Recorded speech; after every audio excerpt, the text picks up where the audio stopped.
আমাদের ওভারঅল ওষুধ শিল্পের কি রকম অবস্থা? 7 বছর ধরে $3 বিলিয়ন রয়েছে। কারণটা কি? ইনভেস্টমেন্ট হয় নাই এবং টাকার ডিভ্যালুয়েশন হয়েছে। তীব্র কম্পিটিশনের কারণে একটা কোম্পানি যদি মনে করেন 500টা ওষুধ বানায়, তার মধ্যে প্রায় 150টা ওষুধই এরকম রয়েছে যেগুলি বানাতে যা খরচ হয় তার চাইতে কম দাম মার্কেটে বিক্রি হয়। তার থেকে ব্যাংক জাস্ট ডাবল হয়ে গেছে। এসবের মধ্যে আসলে এই যে ছোট মাঝারি শিল্পগুলো আসলে কিভাবে টিকে থাকবে? এটার জন্য একটা হলিস্টিক এবং অনেক বড় প্ল্যান লাগবে। সবচেয়ে সমস্যা যেটা হচ্ছে এখন যে আমাদের বড় বড় যে এপিআই ইন্ডাস্ট্রি হয়েছে সেগুলির কোনোটাতেই আমরা ন্যাচারাল গ্যাসের কানেকশন নাই।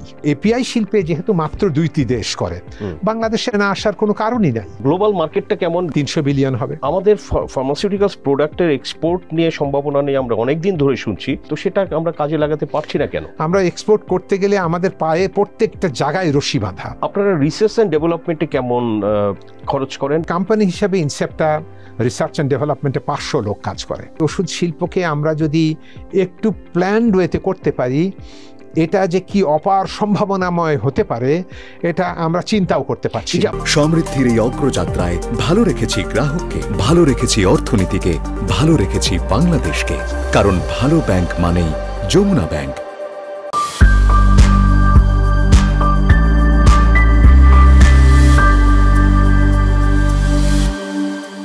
প্রিয় দর্শক, Jamuna bank presents TVS corporate টক্সে আপনাদের সবাইকে স্বাগতম। আমি সাজ্জাদুর রহমান আছি আজকে আলোচনায়। দর্শক, আমরা জানি যে এই কর্পোরেট টক্সে আমরা বিভিন্ন ব্যবসা বাণিজ্যের খাত নিয়ে আমরা আলোচনা করি এবং সেগুলো নিয়ে বিশ্লেষণ করে আপনাদের সামনে তুলে ধরি। আজকে আমরা বিশ্লেষণ করব বাংলাদেশের ফার্মাসিউটিক্যালস ইন্ডাস্ট্রি নিয়ে। আমরা জানি যে বাংলাদেশের আমাদের যে স্থানীয় চাহিদা তার 98% কিন্তু আমাদের লোকাল কোম্পানিজগুলো এই চাহিদাগুলো কিন্তু মেটাচ্ছে এবং তারা পৃথিবীর বিভিন্ন দেশে কিন্তু আমাদের ওষুধ আবার রপ্তানিও হচ্ছে।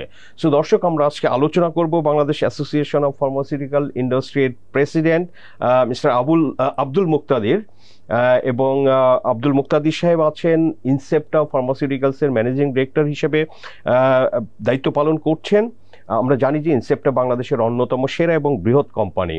সো ফার্মাসিউটিক্যাল ইন্ডাস্ট্রি আসলে বর্তমানে বাংলাদেশের কি অবস্থায় আছে এবং ভবিষ্যতে কোথায় আমাদের সেটা যেতে পারে? আমরা জানি যে গ্লোবালি বায়োটেকনোলজি এবং আসলে এই ফার্মাসিউটিক্যালস এগুলো নিয়ে খুবই বিস্তর এবং গভীর গবেষণা চলছে এবং সবসময় সেটা চলে থাকে। সো সামনে আসলে কি হতে পারে সেগুলো নিয়ে আমরা একটু আলোচনা করব দর্শক এবং আপনাদের সঙ্গে শেয়ার করব। সো মিস্টার মুক্তাদির, আপনাকে স্বাগতম টিভিএসে। ধন্যবাদ। থ্যাংক ইউ যে আপনি আমাদের সাথে যুক্ত হতে পেরেছেন আপনার ব্যস্ততা সত্ত্বেও। এই জন্য আমরা really grateful to you. So Muktadir ভাই, যেটা বলতে চাই যে এই যে বলছিলাম কনটেক্সটে ব্যাকগ্রাউন্ডে যে 98% বাংলাদেশের চাহিদা আপনারা মেটাচ্ছেন এখন। সো এখন আসলে আমাদের ওভারঅল ওষুধ শিল্পের কি রকম অবস্থা, আপনাদের কেমন চলছে একটু ব্রিফলি যদি শেয়ার করেন। ওষুধ শিল্পের আপনি গ্রোথ প্যাটার্ন যদি দেখেন তাহলে পারে বাংলাদেশের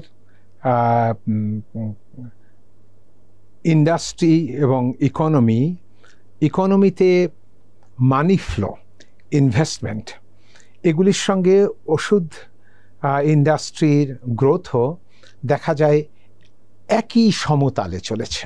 কোরিলেশন হচ্ছে একদম 100% কোরিলেটেড। আমরা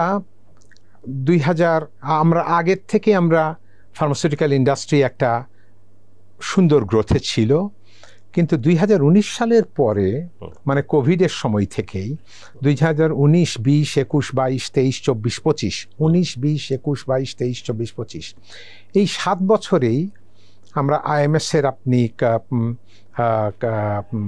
যে রিসার্চ ফার্ম ইকভিয়া, ওনাদের ডেটা অনুযায়ী বাংলাদেশের টোটাল ফার্মাসিউটিক্যাল মার্কেট যদি দেখেন তাহলে এই 7 বছর ধরে $3 বিলিয়ন রয়েছে। আচ্ছা, কোনো সময় $3 বিলিয়ন নিচে নেমে গিয়েছে, কোনো সময় সামান্য একটু। কারণটা কি? তার কারণ হলো যে আমাদের দেশে ওই সময়ের মধ্যে আর আপনারা নিজেই জানেন গত 6 বছরে ইনভেস্টমেন্ট হয় নাই এবং টাকার ডিভ্যালুয়েশন হয়েছে প্রায় 43-44%। তো এই সব মিলিয়ে আমরা অ্যাকচুয়ালি ডলার টার্মে গ্রো করতেই পারি নাই।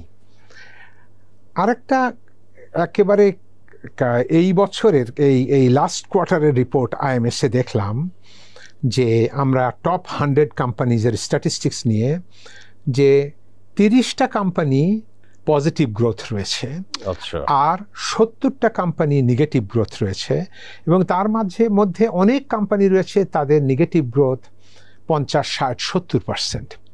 তো তখন মিনিমাম ওয়েজ বোর্ড থেকে ওনারা বরিশালে গিয়েছিলেন এবং ঢাকার অদূরে গিয়েছিলেন। ওনারা যদি তিনটা করে কোম্পানি ভিজিট করেন তাহলে দেখা যাচ্ছে 3টার মধ্যে একটা company in the verge of closure রয়েছে। তো সেটা আমাদের জাতিগতভাবে আমাদের ওষুধ শিল্পের স্বাস্থ্যর একটা রূপরেখা দেয়। তো যে কোনো ইন্ডাস্ট্রিরই যদি small and medium scale industry স্বাস্থ্যবান না হয় তাহলে সেটার দিকে অবশ্যই নজর দিতে হবে, যাতে করে আমরা ভবিষ্যতে এই কোম্পানিগুলি ভালো করতে পারে তার ব্যবস্থা নিতে হবে। এখন অনেকেই বলবেন যে এটার কারণ কি? রাইট, কারণ হলো যে এই যে পরিমাণ ডলার ডিভ্যালুয়েশন হয়েছে তার ফলে টাকা ডিভ্যালু হয়েছে, টাকা ডিভ্যালুয়েশন হয়েছে, ডলারের অ্যাপ্রিসিয়েশন হয়েছে, তাতে আমরা যে প্রাইসে ওষুধ বিক্রি করতাম আমরা কম্পিটিশনের কারণেই হোক অথবা নতুন প্রাইস না পাওয়ার কারণেই হোক এইসব কোম্পানিগুলি কোনো প্রাইস বাড়াতে পারে নাই। কেন বাড়াতে পারছে না? বাড়াতে পারে নাই দুটি কারণে। একটা হলো অনেক সময় প্রাইস সরকারের কাছ থেকে অ্যাপ্লাই করে পাওয়া যাচ্ছে না, অথবা স্ট্রিনজেন্ট কম্পিটিশনের কারণে একটা কোম্পানি মনে করেন একটা ওষুধ বিক্রি 5 টাকায়, আপনি বাড়াতে চাচ্ছেন 6 টাকায়, তা আপনারটা তো চলবে না। তো এখন অনেক কোম্পানি যার অনেক বড় প্রোডাক্ট পোর্টফোলিও রয়েছে সে মনে করছে যে আমি লসটা সাস্টেইন করব, সুতরাং আমি বাড়াবো না। তো এই খুবই তীব্র কম্পিটিশনের কারণে এইসব ওষুধপত্রের দামও একটা বিরাট অংশ, অলমোস্ট লাইক একটা কোম্পানি যদি মনে করেন 500টা ওষুধ বানায় তার মধ্যে প্রায় 150টা ওষুধই এরকম রয়েছে যেগুলি বানাতে যা খরচ হয় তার চাইতে কম দাম মার্কেটে বিক্রি হয়। আচ্ছা আচ্ছা। হ্যাঁ, তো তার ফলে এই সমস্ত কোম্পানিগুলি হয়তো কোনো কোম্পানি রয়েছে যার 50%ই এই পোর্টফোলিওতে পড়ে, সে দামও বাড়াতে পারছে না, সে লাভও করতে পারছে না, তার জন্য সাস্টেইনেবল হচ্ছে না। আর একটা ইস্যু আছে যে আগে আপনার ব্যাংক ইন্টারেস্ট যা ছিল তার থেকে ব্যাংক ইন্টারেস্ট ডাবল হয়ে গেছে। আগে ছিল যেখানে 9% থেকে এখন 14% ছিল, সেখান থেকে 14%। তো তাহলে পরে কোম্পানিগুলি এই ফাইন্যান্সিং কস্ট বিয়ার করে আর পারছে না। এই গত 7 বছরে মানুষের বেতন ইনফ্লেশনের কারণে যারা লোয়ার ইনকাম গ্রুপ ছিল তাদের বেতন আগে ছিল যেখানে মনে করেন যে পরিমাণ তার থেকে 100% বেড়েছে। কারো যদি 8,000 থাকে সেটা 16,000 টাকা হয়েছে। এইসব কারণে এতগুলি কোম্পানি মানে স্বাস্থ্য ভীষণ খারাপ অবস্থায়। আমরা জানি না যে আমরা কি করে এটার থেকে উত্তরণ ঘটবে। এটার জন্যে ওষুধ শিল্প সমিতি এবং এই সমস্ত কোম্পানিগুলি সবাই মিলে এবং সরকারের সঙ্গে বসে আমাদের ডেফিনেটলি এই কোম্পানিগুলি কি করে বেঁচে থাকতে পারে তার ব্যাপারে একটা আলাপ আলোচনা শুরু হওয়া দরকার, যাতে করে এই কোম্পানিগুলি সামনে এগিয়ে আসতে পারে। যে দাম বাড়াতে পারছেন না, এটা দাম বাড়ানোর কি প্রতিটা প্রোডাক্টেরই অ্যাপ্রুভাল নিতে হয় সরকারের থেকে? প্রতিটি প্রোডাক্টেরই অ্যাপ্রুভাল নিতে হয় সরকারের। আচ্ছা, তো সেখানে মানে সরকার আপনারা যদি যে কারণগুলো আপনি বললেন যে এই যে টাকার ডিভ্যালুয়েশন ওভার 40%, র মেটেরিয়ালসেরও হয়তো নিশ্চয়ই দাম বেড়েছে, বিভিন্ন কারণ আছে, ইনফ্লেশন আছে, তো এটা কি তাদেরকে আপনারা অ্যাপ্রোচ করেছে? তারা কি বলেছে? অ্যাপ্রোচ করি, কিন্তু এগুলির জন্য নানা ধরনের আইনি জটিলতা এবং নানা ধরনের জটিলতার কারণে সরকারও এই টাইমে চাচ্ছে যে ইনফ্লেশন যাতে না বাড়ে। ওকে, বুঝেছি। হ্যাঁ, যে সরকার যদি মনে করে যে ওষুধের দাম বাড়ানো একটা নেগেটিভ একটা জিনিস হিসাবে আসবে, সরকার সেটাকে কাউন্ট করার জন্য নানাবিধ লোককে লাগিয়ে দেয় যাতে ওষুধ কোম্পানিগুলি আর প্রাইস না বাড়াতে পারে। তখন অনেক পত্রিকা, অনেক লোকজন এসে বলে আপনারা উপঢৌকন দেন। এমনও শুনছি, এরকমও বলে যে 60-70% নাকি খরচ করা হয় উপঢৌকনের পিছনে। তা এখন একটা কেমন করে এগুলি বলে মানুষ আমি জানি না। উপঢৌকন মিন্স এটা কি? মানে হলো মানে ডাক্তারদেরকে গিফট দেয়, এটা ওটা দেয়, এইসব খরচ করে। কিন্তু একটা কোম্পানির কেউ যদি দেখে যে এক্সপেন্ডিচার অ্যান্ড কস্ট স্ট্রাকচারে এটা ধরনের হতেই পারে না। এবং অনেক কোম্পানি রয়েছে যেগুলি পাবলিকলি লিস্টেড, ওখানে দেখবেন যে তাদের কত খরচ করে সে দেখাই যায়। আমরা সব কোম্পানিগুলির কাছে জিজ্ঞাসা করলে যা দেখি গড়ে 3-5% তারা খরচ করে, কিন্তু মিডিয়াতে রিপোর্ট আসে 50-60%। এই ধরনের নেগেটিভ ইম্প্যাক্টের জন্য সরকারও নার্ভাস হয়ে যায়। হ্যাঁ, সরকারও মনে করে যে দেখতেই পারে আপনাদের তো তা দেখলেও যদি এই ধরনের প্রোপাগান্ডা মানুষ করতে থাকে সেটা একটা নেগেটিভ ইম্প্যাক্ট রয়েছে। বাট মেইনস্ট্রিম মিডিয়া ধরেন যে আমরা করতে গেলে তো আমরা তো এগুলো আপনাদের সাথে কথা বলেই জেনে করব না, আরবিট্রারিলি তো আমরা লিখবো না যে 60-70%। অনেক মিডিয়া আমাদের সঙ্গে কথা বলে না, এবং অনেক যাদের উদ্ধৃতি দিয়ে বলা হয় অত্যাধিক সম্মানীয় ব্যক্তি, তারাও এইগুলির ভিতরে যায় না, না যে তারা যেরকমভাবে দেখে সেইভাবে দেখে বলেন, এবং তার ফলে ইন্ডাস্ট্রি ক্ষতিগ্রস্ত হচ্ছে। রাইট। তো এই যে চ্যালেঞ্জেসগুলো বলছেন আপনি, বাংলাদেশে অ্যারাউন্ড 150 এরকম ফার্মা ফ্যাক্টরিজ আছে। তো এর মধ্যে ধরেন যে বড় তো হাতে গোনা কয়েকজন, আপনার দেখা যাবে যে 10টারই মার্কেট শেয়ার হয়তো 70% অ্যারাউন্ড এরকম হবে। তো এই যে ছোট মাঝারি যারা আছে, এই যে চ্যালেঞ্জেসের মধ্যে আসলে এর সাথে যদি একটু বলি আপনাকে, যে ধরেন যে গ্যাস বিদ্যুতের তো একটা সমস্যা রয়েছে আমাদের, এবং লাস্ট ইয়ারে আমরা দেখেছিলাম কিছু শ্রমিক অসন্তোষ হয়েছিল। সো এসবের মধ্যে আসলে এই যে ছোট মাঝারি শিল্পগুলো আসলে কিভাবে টিকে থাকবে? না, এটা দেখেন, এটার জন্য একটা হলিস্টিক এবং অনেক বড় প্ল্যান লাগবে। এবং আমরা মনে করি যে এই ছোট এবং মাঝারি কোম্পানিগুলিকে অতিশয় যত্ন করে বড় করতে হবে, কারণ এরা আমাদের দেশের সম্পদ। এটা হলো বাংলাদেশের ইন্ডাস্ট্রিয়ালাইজেশনের জন্য এটা সম্পদ।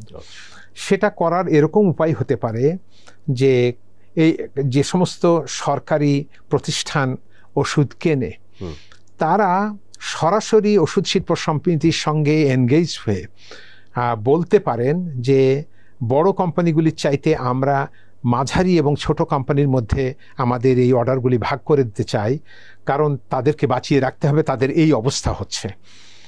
এই ধরনের কিছু অ্যাপ্রোচ নেওয়া যেতে পারে। দ্বিতীয় হলো, তাদের জন্য অবশ্যই আপনার ফাইন্যান্সিয়াল এবং ফিসক্যাল পলিসিস নিয়ে আসতে হবে। তারা যদি তারা আরও মার্জিনালাইজড হয়, তারা ছোট কোম্পানি এবং মাঝারি কোম্পানি হওয়ার জন্যে ব্যাংকের থেকে বড় কোম্পানিগুলি যে সমস্ত সুযোগ পায় সেগুলিও তারা পায় না। তারা অনেক বড় কোম্পানি বাইরের থেকে ডলারে বড় করে, তারা সেটাও করতে পারে না। তো তার ফলে তাদের borrowing cost of fund much higher than bigger companies. তো এটা আমাদের সবাই মিলে বসে অবশ্যই চিন্তা করতে হবে। এবং বিদেশে যা হয়, মাঝারি এবং ছোট কোম্পানিগুলিকে সাহায্য করার জন্যে সরকার অত্যাধিক আন্তরিক, এবং কিভাবে এটা করা যায় সেটা দেখতে হবে। এটা করতে গেলে আরেকটা সমস্যাও যে রয়েছে, আসলে সমস্ত জায়গাতেই দুর্নীতি বিষয়টা এমনভাবে সব সৎ উদ্যোগকে ভেস্তে দেয়, সেটাও মনে রাখতে হবে। আমরা সরকারকে যে একতরফাভাবে বলবো যে আপনারাই সব কিছু করে ফেলতে পারবেন, দেখা গেল যোগসাযোগে এমন কিছু কোম্পানি এই সমস্ত সুযোগ নিল যারা ভার্চুয়ালি নিয়ে টাকাটা খেয়েই ফেললো, এবং সরকারের সব কিছু হলো না। এবং যারা দুর্নীতি করলো তারা 2 দিন পরে থাকলো, তারপরে থাকলো না।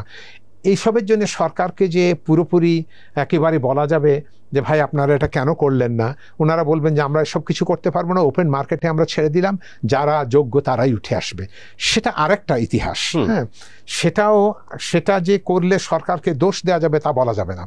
যেটা বর্তমানে হচ্ছে, যে it is completely open market, যারা উঠে আসবে।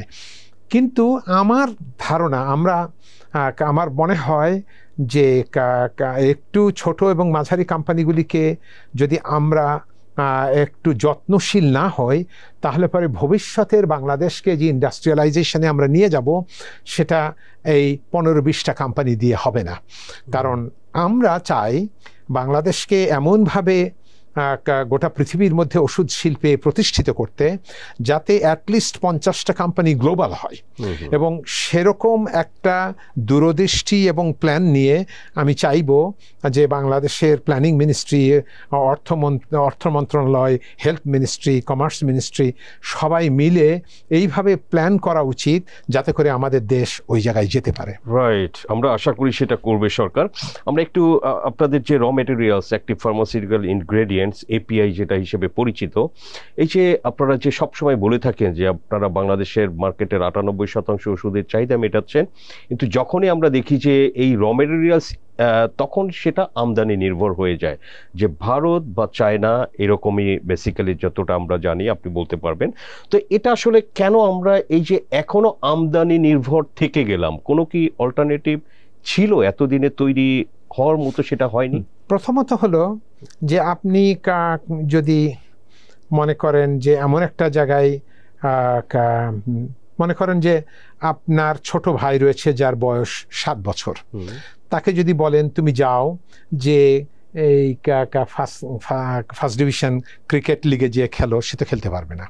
তো তাকে আপনাকে অপেক্ষা করতে হবে তার বয়স জানি অ্যাটলিস্ট 17-18 হোক, যখন সে এটার উপযুক্ত হবে। বাংলাদেশের ওষুধ শিল্পের বেসিক র মেটেরিয়ালের মার্কেট এর আগে এত ছোট ছিল যে যেগুলিতে এটা ইচ্ছা করলেই এপিআই শিল্প ভায়াবল হতো না। কিন্তু কালক্রমে এখন বাংলাদেশের এপিআই মার্কেট হয়তো $1 বিলিয়ন উপরে হয়েছে। তো সুতরাং এখন ওই অবস্থায় এসেছে যাতে করে আমরা এপিআই বানাতে পারি। ওকে, তো এপিআই বানানো যখন আমরা ইনিশিয়েটিভ নিলাম, তখন আমরা দেখতে পেলাম যে আমাদের এখানে যে ধরনের জনবল প্রয়োজন, সেই ধরনের এক্সপার্ট লোকজন নাই। তো আমরা 10-12 বছর আগে, ইনফ্যাক্ট এখন থেকে 14 বছর আগে শুরু করার পরে আমরা শুরু করলাম রিসার্চ ল্যাব দিয়ে এবং মানুষ তৈরি করার কাজ শুরু করলাম, এবং সেটা করতে প্রায় 10 বছর লেগে গেল। হ্যাঁ, এখন আমরা বলতে পারি যে কোনো একটা কম্পাউন্ড বললে আমরা বানাতে পারবো।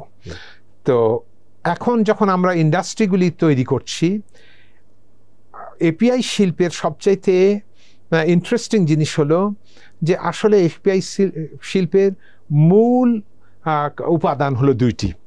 একটি হলো মেধা, আর একটি হলো প্রাইমারি এনার্জি। মেধা দিয়ে ঠিক করতে হবে কোন রিয়াকশনের পরে কোন রিয়াকশন করব, কিংবা বায়োলজিক্স কিংবা ভ্যাকসিন হলে পারে আমি কিভাবে একটা ব্যাকটেরিয়ার জিন, ডিএনএ এগুলিকে ম্যানিপুলেট করব। আর দেখতে হবে যে আমি এটা করতে গেলে যে রিয়াকশন এনভায়রনমেন্ট লাগে, সেটা করতে গেলে কোনো সময় চাপ বাড়িয়ে করতে হয়, সেটার জন্য primary energy in the form of gas প্রয়োজন, অথবা অনেক টেম্পারেচার কমে করতে হয়, সেটার জন্য আপনার ইলেকট্রিসিটি প্রয়োজন। যেটা সুতরাং এটার মূল উপাদান হলো এনার্জি এবং মেধা। মেধা এতদিন ছিল না, আমরা মেধা প্রায় করে ফেলেছি, এসে গেছে। এখন আমরা মেধার যেসব ট্যালেন্টেড পিপল দরকার ছিল, এই ট্যালেন্টেড পিপল এরা কারা?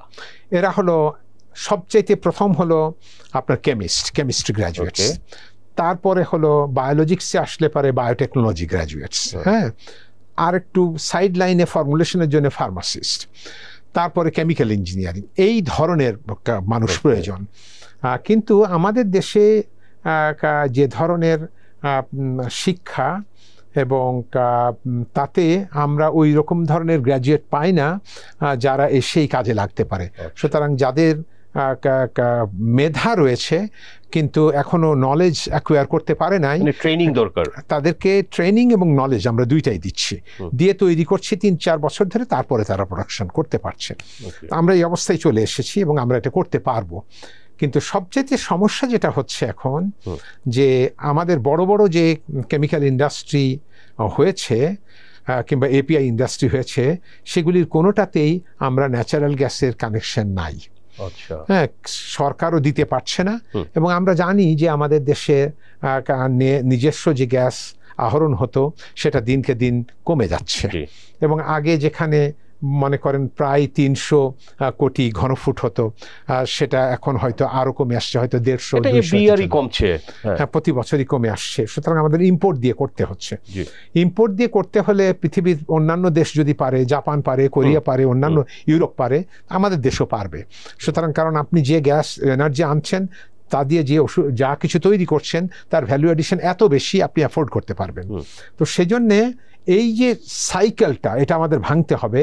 এবং আমাদের দেশে এখন যেভাবে ইন্ডাস্ট্রিয়ালাইজেশন হয়েছে, তাতে যদি আমরা যেখানে যেরকম গ্যাস চাইবে তাকে যদি দিতে পারি, তাহলে পারেই আমাদের ইন্ডাস্ট্রিয়াল রিভলিউশনটা তৈরি করতে পারবো। আচ্ছা, ফাইন, ফ্যান্টাস্টিক। কিন্তু আপনার এপিআইটা আপনারা ইনসেপ্টটা অলরেডি তৈরি করছেন, এটা কি আরো কোম্পানি করছে বাংলাদেশে? আমাদের আরো অনেক কোম্পানি আসছে। আচ্ছা, তো এটা হলে কি বাংলাদেশের ধরেন যে তাহলে ইম্পোর্টে যে আমরা এপিআই ডিপেন্ডেন্ট, মানে ইম্পোর্ট ডিপেন্ডেন্ট ছিলাম, সেটা কি আমাদের অনেকটা কমে আসবে সামনে? এরকম পৃথিবীর কোনো দেশই 100% ইন্ডিপেন্ডেন্ট না, রাইট? সব দেশই, কারণ এপিআই এত ডাইভার্সিফাইড এবং হাজার হাজার এপিআই। আমরা কত পার্সেন্ট এখন? আচ্ছা, এইটাই একটা মজার বিষয়ে আসতেছি। এটা হলো আমাদের সবাইকে মিলে একটা সামষ্টিক একটা ডিসিশন নিতে হবে। যদিও এখন ফ্রি মার্কেট ইকোনমিতে চলছে, কিন্তু সরকার যদি এটা বলে যে আমরা আমাদের টোটাল মনে করেন 2000 এপিআই ইম্পোর্ট হয়, 2000 এপিআই ইম্পোর্ট হলেও মাত্র 30টা এপিআইতেই 80% ভ্যালু। তো তাহলে আমরা যদি এই 50টা এপিআই বাংলাদেশে করার জন্য এনকারেজ করতে থাকি, বাদ বাকি আর 1900 এপিআই আমরা ইম্পোর্ট করব, কারণ ওটাতে করে কোনো লাভ নাই। হ্যাঁ, তো তাহলে আমরা এই ধরনের হলিস্টিক আলোচনা দরকার। আসলে আমাদের দেশে গত প্রায় অনেক বছর ধরেই একটা স্বস্তির জায়গা, প্রপার প্ল্যানিং এবং ব্যবসায়ীদের কথা শোনা এবং সেই শুনে প্রপার ইন্ডাস্ট্রি, একাডেমিয়া এবং গভর্নমেন্ট এই ডায়ালগ হওয়া এবং সেইভাবে সিদ্ধান্ত গ্রহণ করা, এটা হয় নাই। এই সরকার আসলে পরে আমাদের এত বড় আশা ছিল যে আমরা, মাননীয় প্রধান উপদেষ্টা প্রথমে এসেই বলেছেন ওনার প্রথম বক্তৃতাতেই, বাংলাদেশের ওষুধ শিল্পের সম্ভাবনা অপার, এবং ওনার বক্তৃতায় 2 বার বলেছেন, এবং ওনাদেরকে যে সাপোর্ট লাগে সেই সাপোর্টই আমরা দিব। তার পরিপ্রেক্ষিতে আমরা ওনার কাছে বিভিন্ন ধরনের লেখালেখি করেছি, ওনার কাছে জানিয়েছি এইসব করতে হবে। কিন্তু তারপরে আসলে এই যে পলিটিক্যাল যে আপনার এনগেজমেন্ট এবং প্রায়োরিটি, সেই সব প্রায়োরিটিতে প্রবাবলি আমাদের এই কথাবার্তা এগুলি সব তলিয়ে গেছে। তো কিন্তু আপনারাই এই 10 মাসে আমাদের ডাকেন নাই, কখনোই ডাকেন নাই, এই যে এখন এনে ডাকছেন। তো তার মানে আপনারাও হয়তো ঠিক আছে এসেছিল, তাও 1 মাস আগে হতে রেখেছেন। হ্যাঁ, কিন্তু আমি বলছি এই রিয়েলাইজেশনটা মিডিয়া, জাতি, সরকার, জনগণ, ইন্ডাস্ট্রি সবার মধ্যেই এখন আসছে যে আমাদের এই ওষুধ শিল্পকে আমরা যদি একটু প্ল্যান্ড ওয়েতে করতে পারি, এটা যে কি অপার সম্ভাবনাময় হতে পারে, এটা আমরা চিন্তাও করতে পারছি। আপনি যেটা বললেন যে হয়তো 2000 এপিআই দরকার হয়, বাট 30টাই হচ্ছে এর মধ্যে 80%। তো এটা যেটা বললেন যে সরকার যদি উদ্যোগ নেয় কোনো হলিস্টিক একটা অ্যাপ্রোচ, তো সেটাই এই যে 30টা বা 50টা যেটা 80% মিট করে, তো সেটা আপনারা লোকালি প্রডিউস করতে সক্ষম? অবশ্যই পারবো, কেন পারবো? ইম্পসিবল বলে কিচ্ছু নাই। হ্যাঁ, অ্যাবসলিউটলি দেয়ার ইজ নাথিং। দর্শকদের বোঝার জন্য যে আমাদের লোকাল ইন্ডাস্ট্রি সেটা করতে সক্ষম, আমরা সবকিছু করতে পারবো, হ্যাঁ ইনশাআল্লাহ। হ্যাঁ, কিন্তু আমাদের ওই ডিটারমিনেশন লাগবে, আমাদের এনকারেজমেন্ট লাগবে, আমাদেরকে এনকারেজ করতে হবে। হ্যাঁ, এখন আরেকটা মজার ইনফরমেশন আপনাকে দিয়ে রাখি। গোটা পৃথিবীব্যাপী যে জেনেরিক প্রোডাক্ট তৈরি করতে যে এপিআই তৈরি হয়, সেই এপিআই শুধুমাত্র 2টি দেশ করে, একটি হলো চায়না এবং একটি হলো ভারত। এবং এর সাথে সাথে ইউরোপের 2-4টি দেশেও করে, কোরিয়াতে করে, এবং America, western Europe, Japan, Korea, হাতে গোনা কিছু কিছু স্পেশালাইজ, তাইওয়ান, এরা করে। কিন্তু 90% এর যোগান দেয় চায়না। হ্যাঁ, তাহলে গোটা পৃথিবীতে আমরা এই যে গার্মেন্টসের সেকেন্ড লার্জেস্ট ইন্ডাস্ট্রি, সেখানে প্রায় 30টা দেশ কম্পিট করে, তার মধ্যে বাংলাদেশ তো এসেছে। সুতরাং বাংলাদেশের এই যে এন্টারপ্রেনার স্পিরিট, এটাকে আমরা যদি উস্কে দিতে পারি, এটাকে ছোট করে দেখার কোনো কারণ নাই। আমরা অবশ্যই পারবো, এবং পৃথিবীর মধ্যে আমরা একেবারে সামনের সারিতে চলে যেতে পারবো। যে কোনো ইন্ডাস্ট্রিতে আপনি ফোকাস করে যদি আমরা ইন্ডাস্ট্রি, আমি অবশ্যই বলছি এটা হলো মেধাভিত্তিক, সুতরাং ইউনিভার্সিটি এবং সরকার তিনজন মিলে প্ল্যান করতে হবে, কারণ এটা সম্পূর্ণভাবে মেধাভিত্তিক।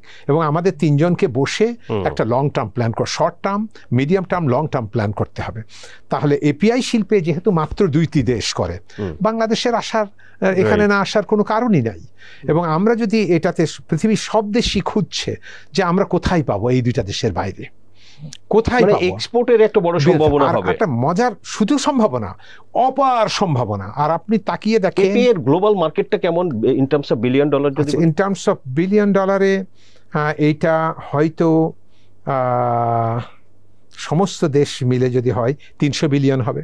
ওকে, মানে এটা একটা অপার সম্ভাবনা আসতে পারে। কিন্তু সে জায়গাতে আমাদের মনে রাখতে হবে যে এনার্জি, মানে 2টা ইনপুট, একটা এনার্জি আর একটা হলো আপনার মেধা, এই 2টা জিনিস লাগবে। সুতরাং আমরা যদি ফোকাস করি যে আমরা ইউনিভার্সিটিগুলিতে এই ধরনের শিক্ষা দিব এবং এই ধরনের রিসার্চ হবে, এবং ছেলে মেয়েরা, এবং ইউনিভার্সিটিতেও মেবি 70% রিসার্চ হয়ে আসবে, সেটা ইন্ডাস্ট্রিগুলি পাবে। এবং ইন্ডাস্ট্রিগুলি সমস্ত কিছু সিলেক্টেড ইউনিভার্সিটি যারা এগুলি করে সেগুলিতে ফাইন্যান্স করবে। এই ধরনের মেকানিজম আমাদের তৈরি করতে হবে, যাতে করে আমরা একটা ইকোসিস্টেম গড়ে তুলতে পারি যেখানে এইগুলি সব দিক থেকে আস্তে আস্তে আস্তে আস্তে গড়ে উঠবে। এবং এটা খুব কঠিন কাজ না একেবারে। আমাদের দরকার হলো যে এই প্ল্যানিং দরকার, প্ল্যানিং এর চাইতে এই আন্তরিকতা। We want to support and we grow in this particular area. হ্যাঁ মুক্তাদির ভাই, আপনি এই যে এপিআই এক্সপোর্টের সম্ভাবনা নিয়ে আলোচনা করলাম, কিন্তু আমাদের ফার্মাসিউটিক্যালস প্রোডাক্টের এক্সপোর্ট নিয়ে সম্ভাবনা নিয়ে আমরা অনেক দিন ধরে শুনছি। আমি নিজেই অ্যাজ এ রিপোর্টার 15 ইয়ার্স আগেও শুনেছি যে আমরা $1 বিলিয়ন এক্সপোর্ট করব। তো এখনও সেটা শুনছি, $1 বিলিয়ন এক্সপোর্ট করব। এটা কত আপনাদের 150-200 মিলিয়ন ডলারের মধ্যেই এখন। সো এই যে এক্সপোর্টে অনেক সম্ভাবনা, আপনি তো সেটা আমরা কাজে লাগাতে পারছি না কেন? আচ্ছা, আপনারা 200 মিলিয়নকে কিন্তু অনেকেই গার্মেন্টসের 40 বিলিয়নের তুলনায় এটা কিছুই না। হ্যাঁ, কিন্তু এটা এমন একটা ইন্ডাস্ট্রিতে যেটা সম্পূর্ণ মেধা ভিত্তিক। হ্যাঁ, তো স্থানীয় বাজারে তো পাচ্ছেন, আমরা স্থানীয় বাজারে তো পাচ্ছি, সেটা আলাদা কথা। এক্সপোর্টে আসছি। এক্সপোর্টের জন্যে একটা ওষুধের রেজিস্ট্রেশনেই লেগে যায় 2 থেকে 5 বছর। আচ্ছা, এবং এই সমস্ত জায়গাতে অনেক স্পেশালাইজ জিনিস তৈরি করা, যেটা আমরা এখন শিখছি। এতদিন করে এসেছি খুব স্বাভাবিক, একেবারেই বেসিক প্রোডাক্ট। আমাদের এই এখনো পর্যন্ত আমরা গোটা পৃথিবীব্যাপী যেভাবে নেটওয়ার্ক করা দরকার, ওই দেশে এজেন্ট নিয়োগ করে করছি। আমরা ওই সমস্ত দেশে ফ্যাক্টরি করা, ওই সমস্ত দেশে অফিস করা, ওই সমস্ত দেশে প্রমোট করা, সেগুলি এখনো করা শুরু করি নাই। সেখানে আমাদের দেশে একটা কোম্পানি যদি $20,000 বাইরে ইনভেস্টমেন্ট করতে চায়, তার জন্য 20 মাস অপেক্ষা করতে হবে আপনার বাংলাদেশ ব্যাংকের পারমিশনের জন্য।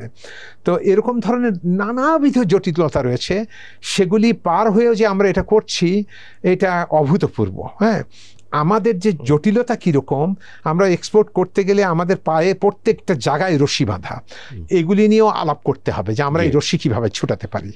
তো আসলে এই অল্প সময়ে সব আলোচনা শেষ করা যাবে না। আমি আবার এইটুকু বলে রাখি, যদিও 200 মিলিয়ন হচ্ছে, কিন্তু অনেক কোম্পানি এখন তৈরি হয়েছে, এটা খুব তাড়াতাড়ি অনেক বেশি হবে। ফ্যান্টাস্টিক, আমরা সেটা আশা করি যে নেক্সট 5 ইয়ার্সে এটা $1 বিলিয়ন তারও বেশি হবে। ফাইন ভাই, যেটা এলডিসি গ্রাজুয়েশন, এটা নিয়ে আছে যে, এবং আমাদের যে আমরা যে এই যে জেনেরিক ওষুধ আপনারা বানান, অনেক সুবিধা পাচ্ছেন, তো এগুলো এলডিসি গ্রাজুয়েশনের পরে একটা সার্টেন টাইম পরে থাকবে না। সো আমাদের কোম্পানিগুলো কি সেই চ্যালেঞ্জটা ফেস করার মতো তাদের ক্যাপাসিটি তৈরি হচ্ছে বা হবে? আচ্ছা, দেখেন জেনেরিক এবং এলডিসি গ্র্যাজুয়েশনের পরে যে আমরা তো এর জন্য প্রস্তুতি নিচ্ছি এবং যে প্রোডাক্ট পৃথিবীতে নতুন আসছে সব প্রোডাক্ট আমরা বানানো শুরু করছি, যাতে করে আপনার এলডিসি গ্র্যাজুয়েশন হয়ে গেলেও যে সমস্ত প্রোডাক্ট আন্ডার প্যাটেন্ট থাকবে সেগুলিও জানি আমরা আরও 10 বছর ধরে এই কম দামেই মানুষকে দিতে পারি। সেই প্রস্তুতি আমরা এখনও নিচ্ছি, নিয়েই যাচ্ছি, এবং দেশের কোম্পানিগুলি এই সমস্ত ওষুধ বানাচ্ছেও এবং সেগুলি জনগণকে খুবই কম পয়সায় দিচ্ছেও। এটা আমরা চালিয়ে যেতে পারবো। কিন্তু যেই মুহূর্তে আপনার এলডিসি গ্র্যাজুয়েশন হয়ে গেল এবং তারপরের থেকে যে সমস্ত নতুন ওষুধের উদ্ভাবন হবে সেইগুলি প্যাটেন্ট আমাদের দেশে দিতে হবে, সেগুলি বেশি দাম দিয়ে খেতে হবে, এবং সেগুলি আমরাও আন্ডার লাইসেন্স বানাবো। সেগুলি আর 2, 4, 5, 10 টাকায় খাওয়া যাবে না, সেটা হাজার হাজার টাকায় হবে, এবং সেইগুলি অল্প কিছু লোক ছাড়া সব লোকের অ্যাক্সেস থাকবে না। এটাই বাস্তবতা। আচ্ছা, মানে সেটা হবে সামনে, এটা হবে, এটা আপনারা বুঝতে পারছেন যে নতুন ওষুধগুলোর তো নতুন প্যাটেন্ট, সেটা নিতে হবে। এই যে টেকনোলজির অনেক ট্রান্সফরমেশন হচ্ছে, আর্টিফিশিয়াল ইন্টেলিজেন্স এখন খুবই আলোচিত বিষয় আরও কয়েক বছর ধরে। সো ফার্মা একটা ধরেন যে খুবই, তো এখানে হাই সফিস্টিকেটেড টেকনোলজির দরকার হয়, মেধা যেটা আপনি বললেন। আর্টিফিশিয়াল ইন্টেলিজেন্সের ইউজটা কি আপনারা কিছু করছেন কোনো লেভেলে? আর্টিফিশিয়াল ইন্টেলিজেন্স হলো আপনার যে কোনো কাজের গতিকে বাড়িয়ে দেয়। যে কোনো কাজের আমি ম্যানুয়ালি একটা ধরে ধরে ধরে ধরে আমি খুঁজে নিয়ে আসবো, তার বদলে আমি বর্তমানে নিজেই ব্যবহার করি আর্টিফিশিয়াল ইন্টেলিজেন্স। ওকে আমি বলি তুমি আমার এই কাজগুলি সব করে দাও, ও কাজ করে আমাকে জিনিস দিয়ে দেয়। তো তার ফলে আর্টিফিশিয়াল ইন্টেলিজেন্স অ্যাকচুয়ালি সবার ঘরে ঘরেই পৌঁছে যাবে। তবে আমরা যে কাজটা এই এপিআই শিল্প কিংবা ভ্যাকসিন কিংবা বায়োটেকনোলজি এই সমস্ত জায়গাতে ব্যবহার করতে পারি, সেগুলি হলো গোটা পৃথিবীব্যাপী কোথায় কি কাজ হচ্ছে সেগুলি আগে দেখে দেখে দেখে দেখে নিজে পড়ে পড়ে সব কিছু করা যেত। এখন এই ইনফরমেশন গ্যাদারিংটা আমরা এআই এর থ্রু দিয়ে যদি করতে চাই, তাহলে অল্প সময়ের মধ্যেই গোটা পৃথিবীব্যাপী আমি যে ব্যাপারে কাজ করতে চাচ্ছি সেইটাতে যদি আমাদের ওই ধরনের অ্যাক্সেস থাকে ওই সব ডাটাবেজে, তাহলে আমরা খুব অল্প সময়ের মধ্যেই ওই নলেজের সমাহারটা করতে পারবো। সুতরাং আরেকটা বিষয় হয়েছে, আগে যেগুলি শুধুমাত্র ইউরোপ আমেরিকাতে কিংবা ভেরি অ্যাডভান্স কান্ট্রিতে বসেই করা যেত, সেগুলি আমাদের দেশেও করা যাবে। তো এইটা করা দরকার, কিন্তু এটা করতে হলে আপনার যে শিক্ষিত জনগোষ্ঠী দরকার এবং যে ফাইন্যান্সিয়াল ইনভেস্টমেন্ট দরকার, এখানে দুটি জিনিস দরকার রয়েছে। এটা access to finance and access to talented people. কিন্তু আমাদের দেশে যে সমস্যা হচ্ছে, আমরা সবসময় বলি যে পাচার হয়ে যাচ্ছে, টাকা পাচার হয়ে যাচ্ছে, আমরা সবসময় বলি যে আমাদের মেধা পাচার হয়ে যাচ্ছে। এই দুটি বিষয়ে আমাদের পলিটিক্যাল লিডারশিপকে চিন্তা করতে হবে। আমাদের দেশকে এমন একটি নিরাপদ এবং সুন্দর ওপেন সোসাইটি করতে হবে যেই দেশে মানুষ তার টাকা রাখতে সবচেয়ে নিরাপদ বোধ করবে, যেই দেশে আমাদের ইয়াং জেনারেশন মনে করবে এই দেশের বাইরে পৃথিবীর কোথাও এত ভালো অপরচুনিটি নাই। সেটা করা সম্ভব আমাদের দেশের। আমার মনে হয় এখন সময় এসেছে এসব বিষয়ে কথা বলার, সবাই মিলে চিন্তা করার, যাতে আমাদের দেশের থেকে ইয়াং ট্যালেন্টেড কিংবা কোনো লোকই বিদেশে চলে যাইতে চাইবে না এবং আমাদের দেশের টাকা পয়সাও বিদেশে রাখতে চাইবে না। আপনারা রিসার্চ অ্যান্ড ডেভেলপমেন্টে কেমন খরচ করেন? বাংলাদেশের ব্যাপারে আছে যে বাংলাদেশে এইসব বিষয়ে শুধু ফার্মা না, আপনারা সবাই আমরা কম খরচ করি। আমরা এজ এ কোম্পানি হিসেবে ইনসেপ্টা রিসার্চ অ্যান্ড ডেভেলপমেন্টে 500 লোক কাজ করে। তো সুতরাং আপনি বুঝতে পারছেন যে কি বিশাল পরিমাণ কর্মবাহিনী সেখানে কাজ করে। আপনাদের টোটাল ওয়ার্কফোর্স কত? আমাদের প্রায় 11,000। রাইট। মুক্তাদির ভাই, একটা কোশ্চেন করতে চাই। ইনসেপ্টটা বাংলাদেশের বলা যেতে পারে যে one of the top 3 pharmaceuticals company. তো ইনসেপ্টটা ক্যাপিটাল মার্কেটে লিস্টেড না, অনেকেই বলে থাকে বড় কোম্পানি ভালো করছে, সো ক্যাপিটাল মার্কেটে আসবে কিনা, আপনাদের কোনো পরিকল্পনা আছে কিনা? আমরা ক্যাপিটাল মার্কেটে আসতেই চাই, হ্যাঁ, এবং ক্যাপিটাল মার্কেটে আমরা যখনই এটা অ্যাসেস করি তখন দেখি যে আমাদের জন্যে ক্যাপিটাল মার্কেটটা ইন্টারেস্টিং কিনা এবং এটা রিওয়ার্ডিং কিনা। এখনো পর্যন্ত আমরা যখন দেখি তখন দেখি ক্যাপিটাল মার্কেটে গেলে ঝামেলাই বেশি রিওয়ার্ডের চাইতে। তো সুতরাং ঝামেলা আমাদের ফাইন্যান্স থেকে যে বলে যে এখানে যে কোনো লাভই নাই, এখানে যে যে ধরনের ইনসেন্টিভ পাওয়া উচিত তা কিছু নাই এখনো পর্যন্ত। আপনার তো ট্যাক্সে তো একটা বেনিফিট আছে, খুবই কম, খুবই কম। এটা তো এবার বাড়িয়েছে আপনার কত, একটা বড় গ্যাপ। কিছুই বাড়াই নাই, কোনো কিছুই করে নাই বলে আমরা শুনেছি। আচ্ছা, তার মানে ইমিডিয়েট আপনাদের কোনো প্ল্যান নেই? আমাদের সব সময় সদিচ্ছা রয়েছে, যখনই এটা হবে আমরা যখন মনে করবো রিওয়ার্ডিং তখনই যেতে চাই। ওকে, আমরা আলোচনা শেষের দিকে। আপনি কি আপনার ইন্ডাস্ট্রি নিয়ে পার্টিকুলার আর কোনো পয়েন্ট দর্শকদের সাথে বলতে চান? আমি শুধু এটুকু বলতে চাই যে শুধু আমাদের ইন্ডাস্ট্রি না, বাংলাদেশের সম্ভাবনা এত বেশি যে এটাতে আমাদের হতাশ হওয়ার কিছু নাই। হ্যাঁ, আমাদের সোশ্যাল মিডিয়া, তারপরে ইউটিউব কিংবা ফেসবুক কিংবা যে কোনো কিছুতে দেখেন, তাকালেই মানে মানুষকে একটা ভীতির সংস্কৃতিতে নিয়ে আসা এবং হতাশা এবং দুরাশার কথা সবসময় শোনানো হয়। কিন্তু বাংলাদেশের মানুষের সক্ষমতা এত বেশি, রেজিলিয়েন্স এত বেশি যে একটা ঝড় বয়ে গেলে তার 24 ঘন্টার মধ্যেই ঘর উঠিয়ে ফেলে বাংলাদেশের মানুষ। সুতরাং আমরা যদি দেশের মানুষকে বিভক্ত না করি, আমরা যদি সবাই উদাত্ত আহ্বান জানাই, আমরা একত্রিত হই, আমরা ইউনিফায়ার হই, আমরা যদি মানুষকে একত্রিত করতে পারি, মানুষের এই শক্তিকে আমরা একত্রিতভাবে কাজে লাগাতে পারি, সবাইকে ধৈর্য ধরার কথা বলতে পারি, আমরা যদি সবাইকে বলি আপনারা দেশ গঠনে নিজেদের যতটুকু চাই সেটুকু করেন, আপনারা সৎভাবে বিনিয়োগ করেন, আমরা সবাই মিলে এগিয়ে আসি জাতিটাকে গঠন করার, আমি মনে করি 5 থেকে 10 বছরের মধ্যে এই দেশকে অভূতপূর্ব চেঞ্জ করে ফেলা যায়। মানে এই দেশের সমস্ত কিছু এমন একটা পর্যায়ে রয়েছে, যদি আমরা শুধুমাত্র প্রাইমারি এনার্জিটা মানুষের মধ্যে অ্যাভেলেবল করতে পারি, তাহলে পারে একটা রান্নার চুলাতে যে গ্যাস ছেড়ে দেওয়ার পরে আপনি যখন একটা দেশালাই দিলে দপ করে সমস্ত কিছু জ্বলে ওঠে, আমার মনে হয় বাংলাদেশের এই সম্ভাবনা দপ করে জ্বলে উঠবে। শিল্পায়নের জন্য প্রাইমারি এনার্জিটাই সবথেকে বড়, এইটা যদি আপনি দিতে পারেন। আর হলো quality of education, quality of education, specially science education.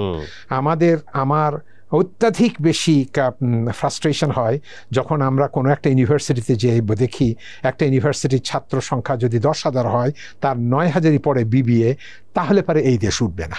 আমাদের 9,000 ছেলেকে সায়েন্স পড়তে হবে, আমাদের কারিকুলাতে ক্লাস 12 পর্যন্ত সায়েন্স থাকতে হবে, সবাইকে সায়েন্স পড়তে হবে। ম্যান্ডেটরি, এগুলো নিয়ে আলোচনাও হয়েছে, বাট ফাইনালি এগুলো হতে হবে। আমাদের সবার এটার মধ্যে আমরা কেন মানুষকে সায়েন্স পড়াবো না? হ্যাঁ, basic right. So mister Abdul Muktadir, আপনাকে অসংখ্য ধন্যবাদ টিভিএসে সময় দেওয়ার জন্য। আপনাদেরকেও ধন্যবাদ। আমরা কৃতজ্ঞ যে আমাদেরকে একটা সুযোগ দিয়েছেন বলার জন্যে। আশা করি আমাদের দেশের মানুষ সবাই এগিয়ে আসবে, আমরা একত্রিত হব এবং একটা সমৃদ্ধ, সাংঘাতিকভাবে সাকসেসফুল বাংলাদেশ। আমরা সেটাই আশা করি। Thank you very much. দর্শক, আলোচনা করলাম mister Abdul Muktadir, president Bangladesh association of pharmaceuticals industry এবং ইনসেপ্টা ফার্মাসিউটিক্যালসের ম্যানেজিং ডিরেক্টর।